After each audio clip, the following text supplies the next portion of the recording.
കേരളത്തിൽ അടുത്തിടെയുണ്ടായ ഭക്ഷ്യവിഷബാധയും മരണങ്ങളും ആളുകളിൽ ഒരുപോലെ ഭീതി ജനിപ്പിക്കുന്നതാണ്. ഭീതി ഒഴിവാക്കി ജാഗ്രത പുലർത്തുകയാണ് വിഷയത്തിൽ കൈക്കൊള്ളേണ്ട പ്രധാനപ്പെട്ട കാര്യമെന്ന് ആരോഗ്യ വിദഗ്ധർ ഓർമ്മിപ്പിക്കുന്നു. കഴിഞ്ഞ ദിവസം വിഴിഞ്ഞത്തെ ഹോട്ടലിൽ നിന്ന് ഭക്ഷണം കഴിച്ച 2 പേർ മരിക്കാനിടയായ സാഹചര്യത്തിൽ ഭക്ഷണത്തിന്റെ ഗുണനിലവാരവും ശുചിത്വവും സംബന്ധിച്ച് കർശന നിർദ്ദേശങ്ങളുമായി ആരോഗ്യ വിദഗ്ധർ രംഗത്തെത്തിയിട്ടുണ്ട്.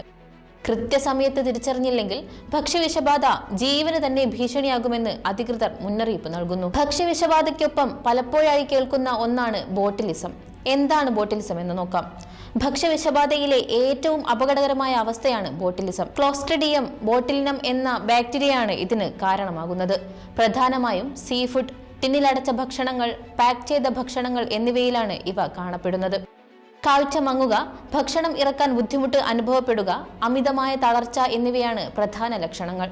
ഇത് നാഡീവ്യൂഹത്തെ ബാധിക്കുന്നതിനാൽ 30% വരെ മരണസാധ്യതയുണ്ടെന്ന് വിദഗ്ധർ ചൂണ്ടിക്കാട്ടുന്നു.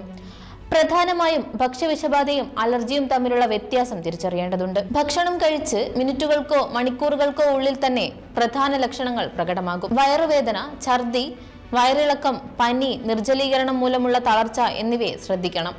ഒരു കൂട്ടം ആളുകൾക്ക് ഒരേ ലക്ഷണങ്ങൾ കണ്ടു തുടങ്ങുന്നത് വിഷബാധയാകാനാണ് സാധ്യത.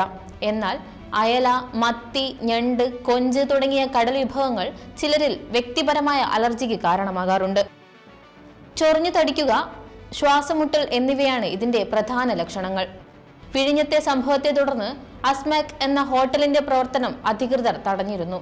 ഹോട്ടലിൽ നിന്നും ശേഖരിച്ച ചിപ്പി ഉൾപ്പെടെയുള്ള സാമ്പിളുകൾ തിരുവനന്തപുരത്തെയും കൊച്ചിയിലെയും സെൻട്രൽ ഇൻസ്റ്റിറ്റ്യൂട്ട് ഓഫ് ഫിഷറീസ് ടെക്നോളജിയിലെയും ലാബുകളിലേക്ക് പരിശോധനയ്ക്കായി അയച്ചു.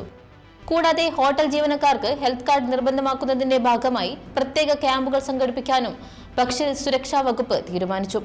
ഭക്ഷണം പാകം ചെയ്യുന്നതും വിളമ്പുന്നതുമായ സാഹചര്യം പൂർണ്ണമായും ശുചിത്വമുള്ളതായിരിക്കണം. മാംസവും മത്സ്യവും നന്നായി വേവിച്ച് മാത്രം ഉപയോഗിക്കുക. ഫ്രിഡ്ജിൽ വെച്ച ഭക്ഷണം പലതവണ പുറത്തെടുത്ത് ചൂടാക്കി ഉപയോഗിക്കുന്നത് ഒഴിവാക്കുക. രുചിയേക്കാൾ ഭക്ഷണത്തിന്റെ ഗുണനിലവാരത്തിന് മുൻഗണന നൽകുക.